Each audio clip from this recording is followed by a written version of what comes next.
Fala moçada, beleza? Professor Victor Matheus, continuando o nosso estudo da parte do direito constitucional. Só fazer uma correçãozinha para vocês da aula anterior, que foi só um equívoco que eu cometi na hora de falar a respeito dessa questão aqui, moçada. Ó, entenda, dessa questão da jornada de trabalho. Que eu estava vendo o vídeo, eu acabei vendo um pequeno equívoco que aconteceu. Olha o detalhe aqui, ó. A jornada, ela não é superior a 8 horas. Então, o cara vai trabalhar durante 8 horas e 44 horas semanais. Essa é a ideia. Mas cuidado, ó, essa jornada que eu falei aqui de 6 horas por trabalho de turnos ininterruptos de revezamento é diferente. O que é que seria isso? Ó, não quer dizer que o trabalhador ele vai trabalhar 6 horas sem parar, não é isso. Eu até falei isso na aula anterior, mas está errado. São 6 horas, a pessoa vai ter um intervalo de no mínimo 1 hora, é normal que isso aconteça, é obrigatório por lei.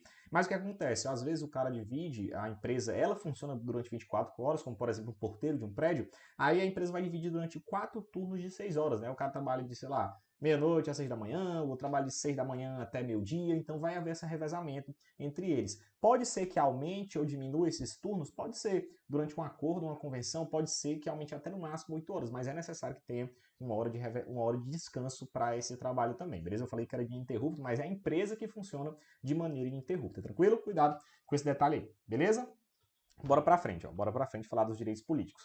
Primeiro detalhe, moçada, o que são de fato os chamados direitos políticos? Como é que a gente pode defini-los? Seguinte, moçada, os direitos políticos nada mais são que garantir a participação do povo ao processo de condução da política nacional. Se você for lembrar, moçada, os direitos políticos, eles são considerados direitos de primeira geração. São direitos negativos do Estado em que o Estado vai deixar que a pessoa participe da política brasileira, tranquilo? A própria definição do ministro Gilmar Mendes é basicamente isso. São direitos relacionados ao exercício da cidadania. Os cidadãos vão exercer o direito de política no Brasil, beleza? Com base no chamado regime democrático. Lembrando que a democracia ela pode ser dividida de duas formas: a chamada democracia direta, democracia representativa ou democracia participativa. Na verdade, três formas, né? Desculpa. O que é que seria a democracia direta, moçada? É quando o povo diretamente exerce o poder que é titular dele. Um exemplo disso é o que acontecia na Grécia Antiga, né, onde a galera reunia lá, os gregos, num pátio, em um local lá, um grande, e falava, ó, se você quer tal coisa, vá para a direita, se você quer tal coisa, vá para a esquerda. Eles contavam ali, mais ou menos no olhômetro, para ver onde é que tinha mais, e decidiam o destino do país. É a chamada democracia direta. Professor, existem modalidades de democracia direta no Brasil? Existe, como por exemplo o plebiscito e o referendo, mas a gente não pode afirmar que nossa democracia ela é direta, porque ela não é exclusivamente dessa forma. A gente também elege representantes, como por exemplo no caso da democracia representativa ou indireta, onde você vai lá, elege uma pessoa e ela vai ser o seu representante lá. Então, você vai eleger um deputado, um senador, um governador, e aquele cara vai lhe representar. Bem ou mal, mas ele vai lhe representar. No Brasil, moçada, nós podemos afirmar que nossa democracia ela é semi-direta ou participativa. Isso quer dizer o quê? Nós temos tantos elementos da democracia direta, a pessoa vai exercer diretamente o seu poder, como também elementos da democracia representativa. É aquela que o povo tanto exerce o poder diretamente, como também por meio de seus representantes. Lembrando que é adotada no Brasil, tranquilo? Então, se perguntar na sua prova qual é a modalidade de democracia no Brasil, democracia semi-direta aliás, democracia semi-direta, que reúne elementos da direta e também da indireta. Tem participação direta do povo, mas também existe eleição de representantes. Então, a democracia do Brasil é uma democracia semi-direta ou participativa, beleza? Essa é a definição da doutrina. O artigo 14, ele vai trazer a definição dessa soberania popular e de que forma ela vai ser exercida. Vamos ler o que é que ele fala. A soberania popular será exercida por meio do sufrágio universal e pelo voto direto e secreto com valor igual para todos. Isso é bem importante, moçada. O voto, ele não vai ter uma diferença. Tem gente que o voto vale mais, tem gente que o voto vale menos. Antigamente até existia essa diferença, mas hoje em dia isso obviamente não existe mais. E além disso, ele traz o seguinte, ó, nos termos da lei, mediante plebiscito, referendo e a chamada iniciativa popular. Qual seria a definição básica de plebiscito, por exemplo? Só dar uma noção para vocês de referendo. Existe uma diferença básica entre plebiscito e referendo. O que é que acontece, moçada? O plebiscito e o referendo é uma forma da população se manifestar a respeito de uma lei ou de uma decisão que deve ser tomada. O plebiscito, lembra do pezinho, que ele é prévio. A pessoa primeiro vota lá a respeito do plebiscito e só depois é criado o projeto de lei de acordo com aquela votação. É um voto simples, sim ou não. Por exemplo, você é a favor da questão da, sei lá, da divisão de um território? de um estado. Aí você, sim, eu sou a favor. Aí depois vai acontecer a divisão. Vai acontecer o projeto de lei da divisão. O referendo é diferente. O projeto de lei já existe e depois você vai lá decidir sim ou não para aquele projeto de lei. Então é uma forma da participação direta da própria população a respeito de projetos de leis ou de ideias que devem ser referendadas. E a questão da iniciativa popular é basicamente quando a própria população, através de reunião de assinaturas, de uma série de requisitos, vai dar a iniciativa de um projeto de lei. Um exemplo de uma iniciativa popular que aconteceu foi na época da morte da Daniela Pérez, que é a filha da Glória Pérez, aquela grande escritora da Globo, né, de novelas, e ela fez uma iniciativa popular, tomou a iniciativa de um projeto de lei, reuniu 1.300.000 assinaturas, salvo engano, para tornar o homicídio qualificado em crime hediondo. Então, essas são formas em que a própria pessoa vai votar e vai diretamente exercer a soberania popular, tranquilo? Lembrando, moçada, que esses direitos políticos estão relacionados com a capacidade de votar, que é a chamada capacidade ativa, e de ser votado, que é chamada de capacidade passiva. Então, moçada, o sufrágio universal ele pode ser definido como a junção da capacidade de ser votado, que é a chamada capacidade eleitoral passiva, e a capacidade de votar, que seria a capacidade ativa. Então, o sufrágio universal é a soma desses dois fatores, tranquilo? Bora para frente. Além disso, moçada, o que a gente pode definir como capacidade eleitoral ativa? Nada mais é que o direito da pessoa se alistar como eleitor. Então, na hora que você vai lá e cria seu título eleitoral, faz seu título eleitoral, que é obrigatório para algumas pessoas, a gente vai estudar posteriormente, nesse caso, moçada, você já tem a capacidade eleitoral ativa, você já pode exercer seu voto. Professor, e o que seria a capacidade eleitoral passiva? É a capacidade da pessoa ser votado e se eleger para um cargo público, a chamada elegibilidade. Então, lembra, capacidade eleitoral ativa é o direito de votar e a capacidade eleitoral passiva é o direito de ser votado, de se candidatar a um cargo eletivo. Beleza? Bora para frente. Ó. Lembrando, qual seria a diferença de plebiscito e referendo? Como eu disse para vocês, são formas de consulta ao povo. Tá com dúvida de alguma coisa? Consulta lá para o povo. Tem muita gente que critica porque esses instrumentos são poucos utilizados, mas é bem complicado, viu, cara, fazer um negócio desse. Qual é a diferença básica entre eles, moçada? O plebiscito, ele é prévio. Lembra aqui, ó, é prévio. O que é que acontece? Primeiro você faz o plebiscito e só depois você cria o projeto de lei. Lembra disso aqui. Já o que é que seria o referendo? Primeiro você cria o projeto de lei e só depois você faz o referendo. Então é basicamente essa. Projeto de lei ou ato administrativo, né? Pode ser um dos dois. O ato administrativo. Beleza? Então essa é a diferença. Então, o referendo é como se fosse uma forma de ratificar, confirmar aquele ato ou rejeitar ele. Essas duas possibilidades, beleza? O plebiscito não, é antes. O cara vai lá, diz se quer ou se não quer e só depois disso vai lá e acaba criando o projeto de lei, beleza? Então, o plebiscito ele é prévio, é antes do projeto de lei e o referendo é posterior ao projeto de lei. Mas são consultas básicas, sim ou não, enfim, não tem um talvez não, né? Talvez eu quero, não, é sim ou não, você vai decidir sobre o projeto de lei. Beleza? Bora pra frente. Capacidade eleitoral ativa. Já expliquei para vocês o que é ela, mas é interessante você lembrar quais são as pessoas que devem ou que podem fazer o alistamento eleitoral e o voto. Bora ver aqui, ó. O voto é obrigatório, a chamada capacidade eleitoral ativa é obrigatório para os maiores de 18 anos e facultativo para as seguintes pessoas, ó, analfabetos. Professor, quer dizer que o analfabeto não pode votar? É raro, moçada. Ele pode votar, ele só não é obrigado a fazer isso. O analfabeto ele pode se privar dessa possibilidade.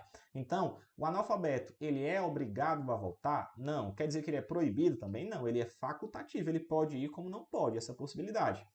Também é facultativo para os maiores de 70. Cuidado, viu? Não é 80 e nem 60 anos, não. Porque o cara já está velho e tal, se deslocar para aquela situação é meio complicado. E os maiores de 16 anos e os menores de 18. Então, pessoa que tem entre 18 até menor, aliás, de 16, desculpa, até menor de 18. Pode votar? Pode, mas é facultativo, beleza? Não podem se alistar como eleitores os estrangeiros e durante o período de serviço militar, os conscritos. Lembrando, ó, o cara que é estrangeiro, ele pode se alistar? Óbvio que não, né? Como é que o cara que é estrangeiro, ele vai votar no Brasil?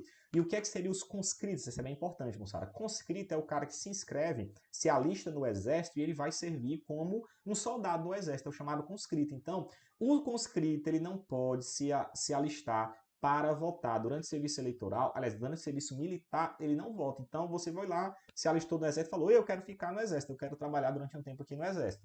Nesse caso, enquanto você estiver servindo o serviço militar, você não pode exercer sua capacidade ativa, você não pode votar. Beleza?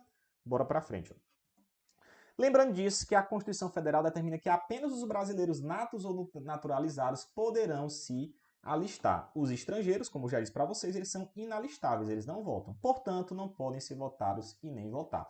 Destaca que os portugueses equiparados, por receberem tratamento equivalente ao de brasileiro naturalizado, poderão se alistar como eleitores. Então, é uma questão do chamado quase brasileiros, né? Então, os portugueses equiparados, que é o que acontece, ó, o Brasil e Portugal têm relações muito estreitas, né?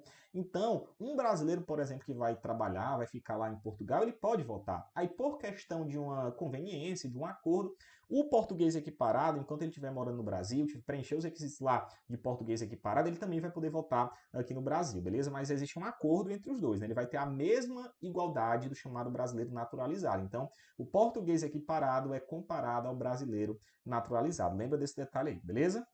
E outro detalhe importante, moçada, é lembrar que esse brasileiro ele vai ser comparado a um brasileiro naturalizado, viu? Equiparado, não é um natural, não. Brasileiro naturalizado, não é um brasileiro nato, não. Beleza?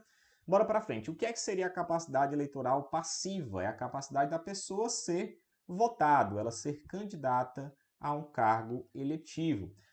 Então, moçada, quais são os chamados requisitos constitucionais para a elegibilidade? Isso quer dizer o quê? Não incorrer em nenhuma hipótese de inelegibilidade. Tem duas coisas, ó. Professor, quando é que o cara ele pode ser candidato a um cargo eletivo? É bem simples. A pessoa pode ser candidata a um cargo eletivo quando ela não se encaixa em nenhuma hipótese de que ela não possa ser. Ah, professor, então quer dizer que qualquer pessoa, em regra, que vota, ela também pode ser votada? Sim, a pessoa que vota, ela pode ser votada, salvo se ela se encaixar em um dos casos em que ela não poderá ser votada naquela circunstância. Você vai entender o que é que eu estou dizendo para vocês. Ó. Presta atenção. São condições de exigibilidade na forma da lei. Nacionalidade brasileira, exercício dos direitos políticos, alistamento eleitoral, que é basicamente a pessoa se inscrever na justiça eleitoral para votar, domicílio eleitoral na circunscrição, então você pode preencher esses requisitos. Se você mora no local, você pode, de fato, votar lá. Filiação partidária e tem a questão da idade mínima. Lembrando, moçada, que eu falei para vocês, ó, cuidado, não confunda. Eu não estou dizendo que só pelo fato de você poder votar, você já pode se candidatar. Não é isso que eu estou dizendo. Estou dizendo assim, ó, o primeiro requisito é isso. Se você vota, teoricamente você pode se candidatar. Ah, professor, quer dizer que eu posso me candidatar para qualquer coisa? É claro que não. Tem idade mínima, tem que ter domicílio no local. Então, se você tem mais de 18 anos e se você mora em um local, pelo menos para vereador você pode se candidatar. Então, é isso que eu estou dizendo para vocês. Ó. Essas condições de exigibilidade só para você ver a que locais você pode se candidatar, a que cargos você pode se candidatar e quando você pode fazer isso, beleza? Bora ver aqui, ó. Bora ver.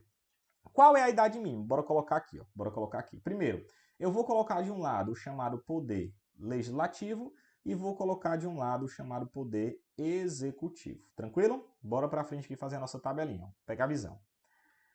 35 anos para presidente e vice-presidente e senador. Então, ó, 35 anos, piramidezinha, né? 35 anos para presidente da República e vice, obviamente, e também o senador. Tranquilo? Bora ver. Ó. Presidente e vice. 30 anos para governador, vice-governador do Estado e Distrito Federal. Então, governador, a idade de 30 anos. Governador não é aqui, né? Governador é Poder Executivo, desculpa. Governador, Poder Executivo. A idade de 21 anos para deputado federal, deputado estadual, distrital, prefeito, vice-prefeito e juiz de paz. Então, deputado, seja qual ele for, federal ou estadual, a idade de 21 anos. E para prefeito, vice e juiz de paz é aquela galera que faz casamento, né? A idade de 21 anos também. E 18 anos para o chamado vereador. Tranquilo? Então você precisa, moçada, decorar essas idades. Por quê, cara? Porque elas são muito importantes para a sua prova. Não é difícil você decorar, não. Pega um caderno, vai lá, coloca isso aqui em uma tabelinha que você vai decorar. É só lembrar, cara, que senador e presidente, eles têm que ter 35 anos, porque é um cargo muito importante, sabe? Senador é cargo majoritário, só são 3 por estado. Só 3, 81 senadores no máximo. Então, como é cargo majoritário, é necessário que tenha essa questão da idade, né? Porque o cara é um cargo muito importante, então não pode ser um menino velho que vai basicamente ocupar esse cargo. Outro ponto bem importante é o quê? A questão, vou mostrar aqui para vocês, dos governadores. Eles estão sozinhos, ó, com 30 anos. Para ser governador também são só 21, né? Pô, no 27, desculpa, no estado inteiro, no Brasil inteiro. Então, é necessário que seja uma idade muito importante. 21, o cara é quase todo mundo. 21 é deputado, federal, estadual, prefeito e juiz de paz. E os 18 anos, os vereadores estão sozinhos. Então, a pessoa que tem 18 anos, ela pode ser candidata a vereador, beleza? Você pega essa tabelinha, cara, você coloca, você não erra mais não. É bem tranquilo você fazer essa diferença, beleza? Bora pra frente. Além disso, ó, são inelegíveis os inalistáveis e os analfabetos. Olha que interessante, ó. Se o cara não sabe escrever e nem ler, ele não pode se candidatar. Cuidado. O analfabeto, ele pode votar? Pode. Tudo bem, ele pode votar, ele não é obrigado, ele pode. Ei, professor, e o analfabeto, ele pode se candidatar? Não. É só lembrar daquela polêmica do Tirico, que teve lá em 2011, 2012, que obrigaram ele a passar num teste de escrita para saber se ele realmente era analfabeto ou não. Então, moçada, ele provou que não era, tanto que é deputado federal. Então, moçada, o analfabeto, ele não pode ser candidato, mas ele pode votar. Candidato tal, que nem o Tiririca, né? Outro detalhe, os inelegíveis são as pessoas que são inalistáveis. Isso quer dizer o quê, meu amigo? Se você não se alistou na Justiça Eleitoral, se você não pode votar, tu também não pode ser votado não. Qual é a lógica? Tu não vota e também não vai ser votado, meu amigo. Essa é a lógica da Constituição Federal, beleza? Bora pra frente. O presidente da República, os governadores de estado, do Distrito Federal, os prefeitos e quem os houver sucedido ou substituído no curso dos mandatos poderão ser reeleitos para um único período subsequente. Isso quer dizer o quê? Ó? Um exemplo. Eu sou vice-prefeito de Fortaleza, vice-governador do estado, por exemplo. Aí o atual governador sai, ele sai do cargo. Eu posso me candidatar? Posso, mas somente uma única vez. O que é que aconteceria? Ó? Eu, durante 4 anos, fui vice, aí me candidatei para governador, tudo bem, aí me candidataria de novo. Ah, professor, mas o cara vai se candidatar de novo, mas é porque ele não era governador, ele era vice, não importa, moçada. Se o cara era vice do governador, ele só pode se candidatar para governador por um único mandato, porque senão o cara vai passar 12 anos lá no poder, então não pode. Se eu era vice no mandato anterior, eu só posso me candidatar uma única vez, sem reeleição, para o cargo de governador, beleza? É o mesmo raciocínio para presidente, para prefeito. Então, moçada, para ficar mais clara essa questão do prefeito e do vice, né? Vamos pegar o exemplo aqui, ó, do governador e nós temos o vice, para não gerar confusão, né? Olha o detalhe aqui, ó. Vamos supor que o governador, ele renunciou ao mandato dele. Renuncia ao mandato nos últimos 6 meses. Tudo bem. Se ele renunciou ao mandato dele nos últimos 6 meses, esse vice ele vai se tornar governador. Ele vai se tornar governador. Professor, quantas vezes ele pode se reeleger? Só pode se reeleger uma. Então ele se reelege governador e pronto, é que ele não pode se reeleger mais. Agora, professor, se o cara é governador e esse é vice, acaba o mandato do governador e acaba o mandato do vice. Aí nas eleições, esse vice se candidata a governador. Mas cuidado, moçada, ele terminou o mandato como vice. Ele não terminou o mandato como governador. Nesse caso, ele pode ganhar para governador e pode se reeleger para governador. Então é possível que isso aconteça, tranquilo? Por quê, professor? São cargos diferentes. É possível que isso aconteça. Outro detalhe, pode o governador ser vice? Não pode. Sabe por quê? Porque se esse governador deixar de ocupar o cargo, esse vice vai se tornar o governador. Então, isso seria proibido por quê, moçada? Porque senão o cara ia ocupar durante 3 mandatos diferentes o cargo de governador. Então, é proibido isso acontecer, tranquilo? Lembra o detalhe aqui, ó. Se eu sou vice, acaba o meu mandato de vice, eu posso me candidatar a governador? Pode, não tem problema nenhum, é totalmente permitido. A pessoa se candidata a governador e depois se reelege novamente, é tudo permitido. Agora, o cara que era governador no mandato anterior, ele pode ser vice nesse governo? É claro que não, cara, porque senão ia ser a mesma coisa que ele se candidatar na terceira vez. Aí vamos supor que o governador morresse, o cara que é o atual governador, que era o vice na eleição anterior. Nesse caso, caso esse governador assumisse o cargo, ele ia assumir pelo terceiro mandato consecutivo. Então isso é proibido. Outro detalhe, se por acaso o vice assumir o cargo de governador no mandato anterior, ele pode se tornar governador. Reeleição? Pode, tudo bem, mas ele não pode mais candidatar, porque senão seriam 3 mandatos seguidos, beleza? Só para ficar clara essa questão. Olha o que ele fala aqui no nosso artigo 6. Ó. Para concorrerem a outros cargos, o presidente da República, governadores, Distrito Federal e prefeitos devem renunciar seus respectivos mandatos até 6 meses antes do pleito. É bem importante você lembrar, moçada, que são presidente, governador do Distrito Federal e governadores dos estados e prefeitos, traduzindo. Essa questão da renúncia é só para cargos do executivo, viu, moçada? É só para cargos do executivo. Cargos do poder legislativo não precisa fazer essa renúncia. Por exemplo, o cara é deputado, aí ele quer se candidatar a prefeito. Ele pode levar o cargo de deputado dele até o final, não tem problema, não precisa renunciar e se candidatar a prefeito. É possível isso acontecer. Agora, cargos do poder executivo, para qualquer cargo que o cara for se candidatar, ele precisa renunciar. Tipo, eu sou governador e eu quero me candidatar a senador. 6 meses antes do término do meu mandato, eu vou renunciar. Para quê, professor? Para não ficar uma situação muito estranha, né? O cara é governador, aí se candidata a senador, ele pode se aproveitar do cargo do executivo, o executivo é muito orçamento, muita coisa, então é preferível, na verdade é obrigatório que isso aconteça, mas cuidado. Essa renúncia é só se o cara ocupar um cargo do poder executivo, não é do poder legislativo, beleza? Bora para frente, ó. Parágrafo 7. São inelegíveis no território na jurisdição do titular o cônjuge, os parentes, consanguíneos ou afins até o segundo grau, ou por adoção do presidente da República, governador do território do Distrito Federal, do prefeito, ou de quem haja o substituído dentro do prazo de 6 meses anteriores ao pleito, salvo se já titular de mandato eletivo a cargo ou a reeleição. Isso quer dizer o quê, moçada? Por exemplo, eu sou governador. Aí eu sou governador do Ceará.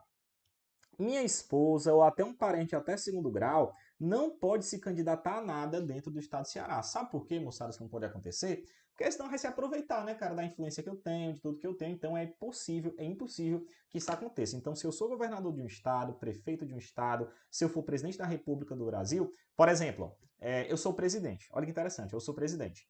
Presidente, qual é o território do presidente? Da jurisdição dele, do mandato dele? É o Brasil inteiro. Então, teoricamente, um parente até segundo grau, parente consanguíneo ou afim, até segundo grau, até mesmo por adoção, não pode se candidatar para nada no Brasil. Tipo, eu sou presidente da República.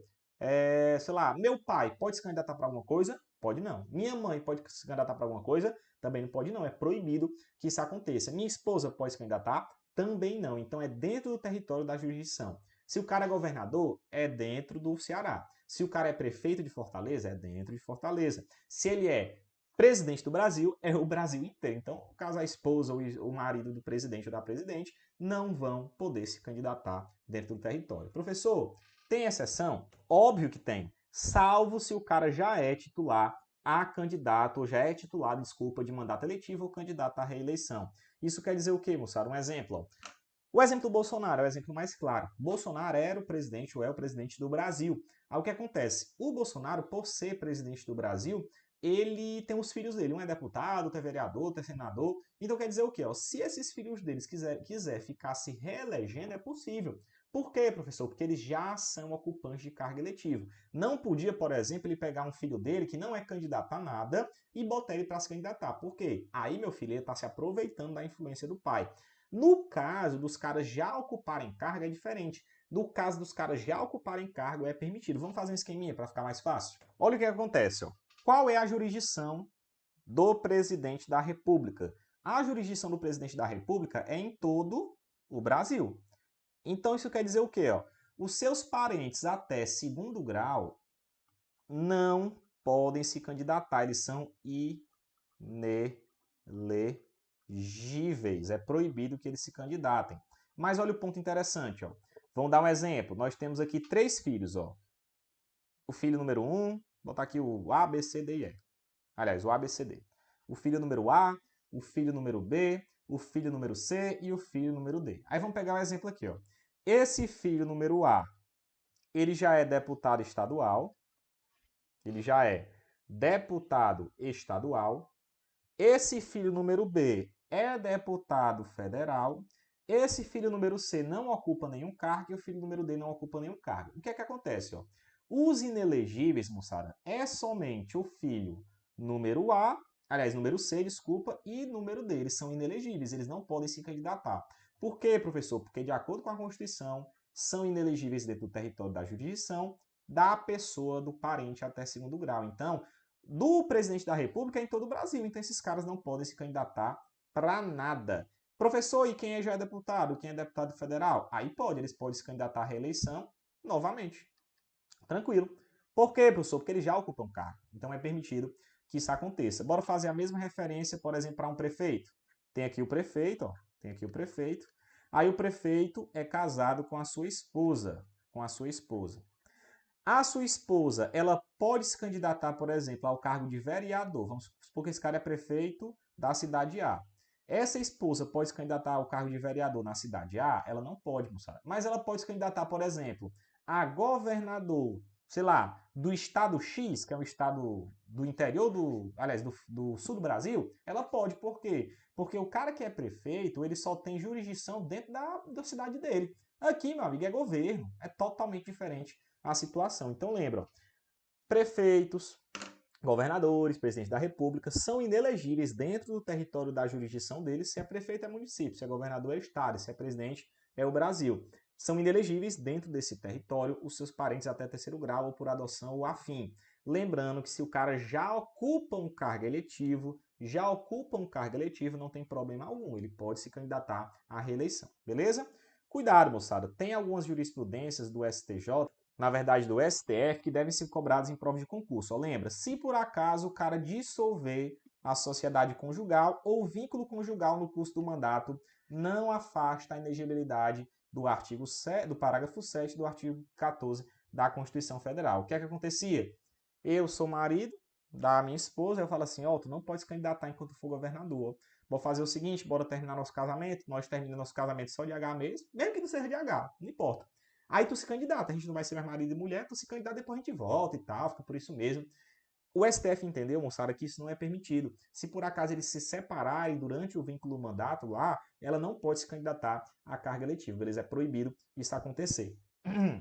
Cuidado que essa inexigibilidade não se aplica no caso de falecimento do cônjuge, ainda que tenha exercido o mandato por 2 períodos consecutivos. Então, moçada, se por acaso o marido faleceu, aí é outra história. Porque falecimento, meu amigo, não tem o que fazer, né? O cara morreu, a não ser que tivesse a mulher que tinha matado, né? Aí os seus parentes podem se candidatar. Tranquilo? Bora pra frente, ó. O militar alistável é elegível, esse parágrafo 8º pode cair em prova de concurso, principalmente se for um concurso militar, atendido às seguintes condições. Ó. Se o cara tem menos de 10 anos de serviço, ele se afasta da atividade, ele se afasta do serviço, então ele deixa de ser militar. Agora, se ele tem 10 ou mais anos de serviço, será agregado, que ele fica afastado pela autoridade superior, e se for eleito, passa automaticamente no ato da diplomação para a inatividade, que é para a reserva remunerada. Então, se o cara tem menos de 10 anos, na hora que ele se candidata, sai do cargo. Se ele tem 10 ou mais anos, nesse caso, o que é que vai acontecer? Ele fica agregado, fica afastado, e quando ele é diplomado no cargo, ele vai para a reserva remunerada, beleza? Bora para frente. Ó. Parágrafo 10. O mandato eletivo poderá ser impugnado ante a Justiça Eleitoral no prazo de 15 dias, contados da diplomação, instruída a ação por provas de abuso de poder econômico, corrupção ou fraude. O que é que vai acontecer, moçada? Se por acaso o cara vai se candidatar a um cargo eletivo, aí vamos supor que eu sou o candidato à prefeitura e o cara também. E eu percebo que ele tá só roubando, só comprando voto, fazendo mó putaria no meio do mundo. Eu, caralho, mas esse cara é ladrão. Aí eu começo a reunir um bocado de prova sobre ele. O que é que vai dizer o parágrafo 10? Vai dizer o seguinte, o mandado poderá ser impugnado ante a Justiça Eleitoral no prazo de 15 dias, contado da diplomação. O que é a diplomação, moçada? É o momento que ele vai assinar e assumir o cargo. Cuidado, viu, moçada? Não é a mesma coisa que ser empossado. Ser empossado é quando ele de fato vai exercer o cargo dele. É no ato da diplomação, quando ele assume o compromisso, aliás, quando ele assina, na verdade, e assume o compromisso de está naquele cargo, beleza? Então, na hora que o cara vai lá e assina a diplomação, é diplomado no cargo, naquele momento eu tenho um prazo de 15 dias para entrar com a ação na justiça eleitoral para impugnar aquele mandato desse cara aí, tranquilo? Lembra, moçada, não é na data do empossamento, é no mandato, no ato da diplomação. Não é quando o cara entra no exercício do cargo, quando ele é diplomado, beleza? Lembra disso aí, tranquilo? Artigo 15. Olha o que é que fala o artigo 15. É vedada a cassação de direitos políticos, cuja perda e suspensão só se dará nos casos de... Cuidado, moçada, ó. Cassação, o mandato ser cassado... Aliás, desculpa, o mandato não, né? A capacidade dos direitos políticos serem cassados, a cassação é proibida. Ela é vedada. Não pode a pessoa ter seu cargo cassado, ou seu mandato, cassado. Desculpa, moçada, não é um mandato, viu? Não pode ter o seu direito político cassado, viu? Você pode ter o mandato cassado? Pode. Você não pode ter o direito político cassado. Professor, pode acontecer o quê? Pode acontecer a perda e pode acontecer a suspensão. É possível que isso aconteça. Tranquilo?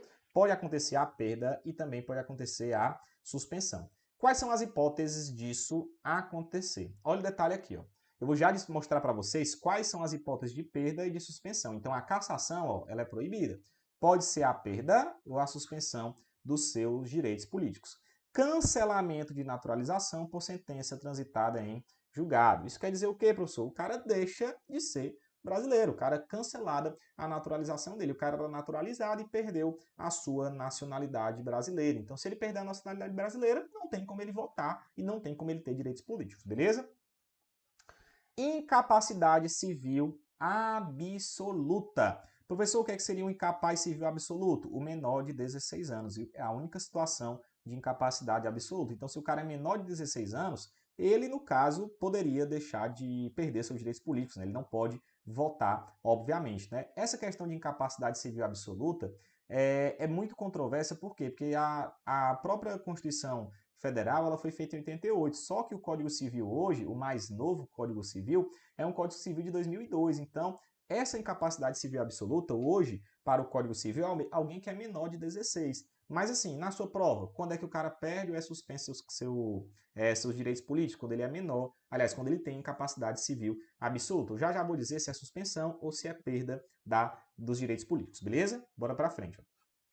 Condenação transitada em julgada enquanto durarem seus efeitos. Então, enquanto o cara estiver lá nos efeitos da condenação definitiva, ele também vai ter a perda ou a suspensão dos seus direitos políticos. Recusa de obrigação imposta a todos ou prestação alternativa, nos termos do artigo 5º, inciso 8. Aquele exemplo lá. Aquela pessoa pode se privar, por exemplo, de servir no serviço militar? Pode, ela pode dizer. Só que vai ter uma prestação alternativa. Tipo, não quero prestar serviço militar, não. Tudo bem, você não vai prestar serviço militar, mas você vai, por exemplo, prestar um serviço em um hospital, pintar os meio-fios, seja lá o que for. Nesse caso, moçada, ela tem que prestar alguma coisa alternativa. Se ela se recusar, ela também perde os seus direitos políticos, beleza? Bora pra frente, ó. Bora pra frente. E por último, seria a questão da improbidade administrativa, né? Improbidade administrativa pode gerar também a perda ou suspensão dos direitos políticos. Professor, mas quais são os casos de perda e quais são os casos de suspensão de direitos políticos? O seguinte, moçada, ó, perda, de acordo com a doutrina, é aqui, ó, inciso 1, é perda dos direitos políticos, e também o inciso 4, que seria a perda dos direitos políticos. Suspensão, moçada, basicamente seria aqui, ó, suspensão. O resto, né? Aqui é suspensão, aqui é suspensão e aqui é suspensão também. Professor, por que que os demais seriam suspensão e os outros não seriam? Entenda o seguinte, moçada, ó, entenda por que que a doutrina decidiu dessa maneira. Olha o que acontece. Cancelamento da naturalização. O cara vai voltar a ser brasileiro se ele foi cancelado a naturalização dele? Não. Então, meu amigo, se passar uns 1000 anos ele sem ser brasileiro, ele cancelar a naturalização dele, ele vai perder, cara. Não está suspenso. Porque o quê? Ó? O que é uma suspensão, moçada? Suspensão é uma coisa temporária. É uma coisa que vai durar durante o tempo, depois volta. Se o cara deixa de ser brasileiro, é definitivo isso aí. Então, ele perde os direitos políticos deles. É questão de lógica. Professor, incapacidade absoluta, por que que é suspensão? Porque o cara é menor de 16. mas daqui a pouco ele vai ser maior de 16. Então, quando ele for maior de 16, ele vai ter direito aos seus direitos políticos. Então, é só uma suspensão, uma coisa temporária. Condenação transitada em julgado, e olha, ó, enquanto durar os seus efeitos, também é temporário. É só enquanto o cara estiver preso, estiver cumprindo pena. Então, enquanto ele estiver cumprindo pena, enquanto ele estiver preso, vai acontecer a suspensão dos direitos políticos.